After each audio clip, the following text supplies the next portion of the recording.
Honorable Governor, Madhya Pradesh, Ram Naresh Yadav ji, distinguished Chief Ministers, Madhya Pradesh,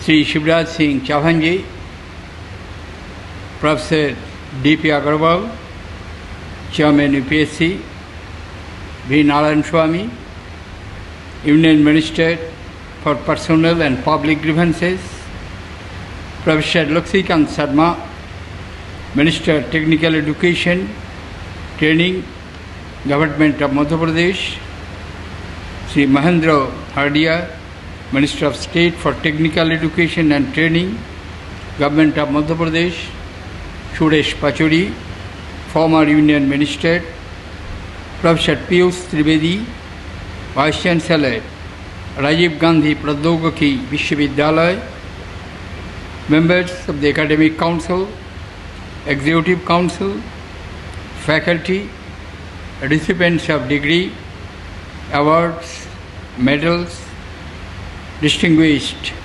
guests, beloved students, ladies and gentlemen. At the very outset, I would like to express my deep gratitude and appreciation for inviting me to deliver the 9th convocation address of this distinguished technical university established by the state government of Madhya Pradesh. You have started your journey not long ago, but in this short period, you covered a long distance. 219 engineering institutions, 99 pharma colleges, 46 computer institutes, 5 architectural colleges, spread over the state over this short span of time. Large number of outgoing students, including recipients of PhD degrees, speak well of your beginning. I wish you all success in your long journey. University is an institution is not for today only, it is for tomorrow, for many, many, many more tomorrows. Therefore, all the stakeholders, members of the faculty, students, ex-students who are associated with this great institute will have to keep in mind many more miles they will have to cover in their long journey. Today, when we talk of the higher education, on the one side of the spectrum I find there has been a phenomenal expansion, physical expansion of educational infrastructures. Right now today, when I am addressing before you, there are 659 degree awarding institutions, universities or deemed universities, 33,000 colleges, 2 crore 60 lakh students enrolled in the higher education at the end of the 11th five-year plan, which is likely to reach 3 crore 60 lakhs by the end of the next 5 years. This is one side of the picture. On the other side of the picture, when I look at very recently, an international rating agency have given gradation to the world-class universities around the world. Out of 200 top-grade institutions in the world, I find there is no mention of a single Indian university. Out of 16 IITs, no IIT. Out of 15 NITs, no NIT. Naturally, like all of you, I also feel sad. It comes to my mind, that was not the situation. In the past, not a year, not even a decade, over centuries, higher education was dominated by the Indian universities. 325 years before the birth of Christ, the university located at Takshashila, currently known as Takshashila, located in Pakistan, that was the confluence of four civilizations: Aryan civilization, Persian civilization, Greek civilization, Chinese civilization. In those days, when there was communication extremely difficult, no jet plane, no automobile, no steamship, but students from all over the world used to come to those universities at Takshashila. It was not one. There were Nalanda, Bikramshila, Udantpuri, Sombihar. Nalanda was established in 575 BC, AD. It was destroyed in 13th century AD. Long before the establishment of Oxford,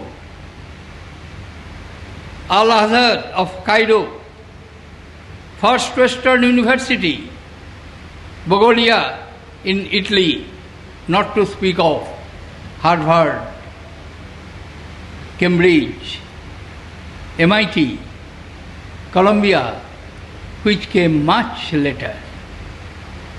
Therefore, in past we could do. Why can't we do in today? Is there lack of merit in us? Lack of talent in our students? Lack of inspiring teachers? No, there is no such lack, no such scarcity. It is unfortunate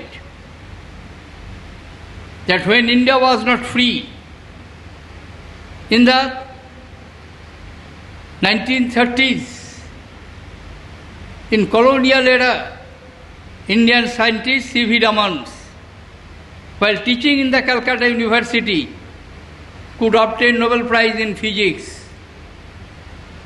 But after 83 years, no Indian university has produced a Nobel laureate. It is not that there is no talent in the Indian students. 4 Indian graduates who have obtained their graduation degree from the Indian universities, doing research in the fundamental areas. 3 of them obtained Nobel Prizes in science subjects, and 1 of them obtained the Nobel Prize in economics. Therefore, the short point which I am trying to drive at, yes, we want quantity, we want physical expansion, we want enrollment in the higher education should be much more. I am aware of the fact that in the age group of 18 to 24, our enrollment in higher education is 7% compared to 21% in Germany, 34% in USA. But equally, we want quality. Both quantity and quality are the need of the hour. When we talk of the knowledge-based education, knowledge-based society, knowledge-based economy, these are just not phrases. This convey very strong sense how we can build our economy on the basis of knowledge. We shall have to emphasize on research and innovation. I do not find any reason why each university cannot start the innovation club, cannot start the innovation culture, because innovation is the mother of development, progress of development. If knowledge is power, knowledge practical applications comes through innovation. Very recently I had the privilege of having interaction with the Vice Chancellors of the Central Universities in a conference. I suggested to them that please take the initiative. Identify one department of yours, one program in your university. Try to build up as a center of excellence. Try to inculcate the innovation culture. Encourage the students, faculty members to establish linkage with the grassroots innovators. Abundantly they are available in various strata of society. They require patronage, they require support, they require mentoring. And it is possible. It has happened all over the world, not through the state initiatives, but in the initiatives taken by the people, by the universities, by the industry. When we talk of the private-public partnership, it is not merely confined to the industrial units. It should be confined to many more areas. It should embrace many more areas. There should be industrial incubation to encourage the grassroots level innovators. I was really surprised when during my recent visit to two central universities in UP and Assam, I found that they have established innovation club. They have established linkage with the grassroots innovators, and industry has also contributed, and there has been a nexus. They are doing excellent job. It is possible. Therefore, I urge upon this university, which has made phenomenal expansion since this journey began, but you must achieve more. To one point, I would also like to draw your attention. Very recently, we noticed that as a nation, as a society, perhaps we have lost our moorings. We have lost our civilizational values. India is one country. From the very beginning of its civilizational journey, it taught dignity of women, respect for women, safety and security for the women. They are considered as sources of power. I am glad that you have taken initiative to start certain programs for empowerment, safety and security of the women. But we must inculcate our old civilizational values. Old civilizational values. Respect your women, your elders. Be tolerant.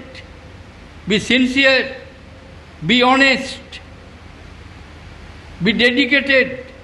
Be committed. You are not merely for yourselves.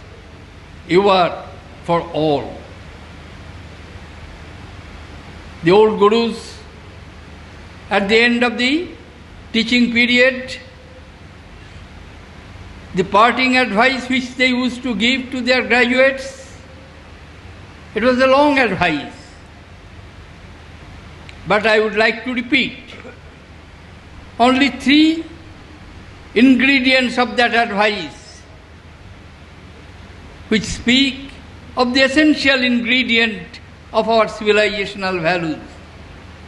Satyang vada, dharmang chara, swadhyaya ma pramodaho. Be righteous, be truthful, remain firmly committed to your own conviction. While speaking on education, Mahatma Gandhi told, what more valuable book could be than the book of life, book of humanity? When you start your journey, in every page of your life, you learn. You have learned skills, you have acquired knowledge, you have shown your proficiency.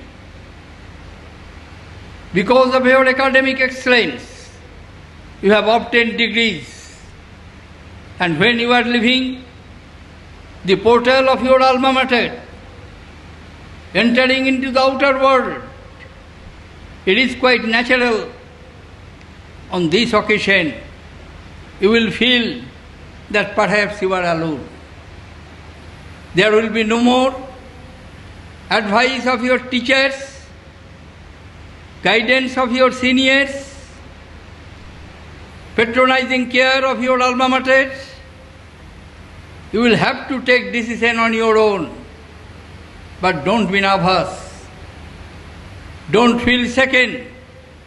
The skill which has been injected in you, the confidence which have been injected in you, the courage and conviction which have been instilled in you, will stand you well, guide you to face the wave of challenges which you will face in your working life. I would like to conclude by my observations with an appeal to you that when you are going out of this campus to face the challenges of the real life, please remember a part of your